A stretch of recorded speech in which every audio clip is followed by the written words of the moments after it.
talk now about what I call the fifth accumulator.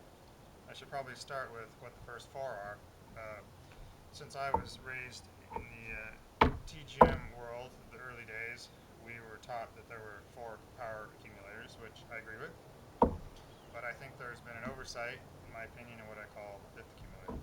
First accumulator being the straightening of the right arm, which I don't really like to think of that in the hitter's action, certainly not through the strike. But the straightening of the right arm does create a little bit of initial speed as we start the downswing.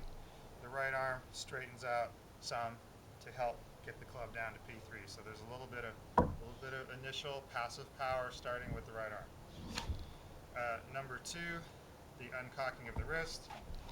There's a power source here in conjunction with the rotation of the forearm. I like to think of this as one thing. I don't really like to think of this as two separate things, although they are, but they're working in unison.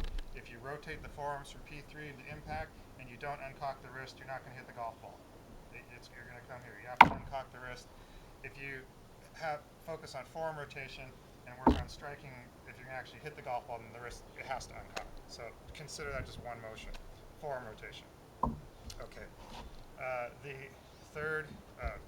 fourth power accumulator, as defined in TGM, would be all the action of the rotation of the pivot, torso, shoulder turn, this sort of thing. So, fifth accumulator. Highlight that because the swing plane of the golf club is from right hip pocket to left hip pocket. The swing plane is really over here. It's not out here. It's not somewhere out here. The swing plane is over here. If we continue to stay on a true swing plane that would actually finish the club over here, well, you're not going to have much power. There's a deltoid lift, okay, up, and you see this with anyone that bombs with any long hitter. You see that high finish. What you really want to see is low left and around, and then up. And there's a real strong, definitive motion to get the club working back up the plane. Watch Greg Norman back in the 80s. You really see that great, powerful up. So low left around and then up. Fifth accumulator from P4 up. Always reminding my students to try and finish with their upper left arm parallel to the ground, not down here. You're going to be a short hitter if you finish down low like this. So that fifth accumulator is powerful. We have to look at the golf swing as a complete picture from start to finish. From address, it's constantly in motion. It never stops. We're in motion the whole way, and we work all the way up.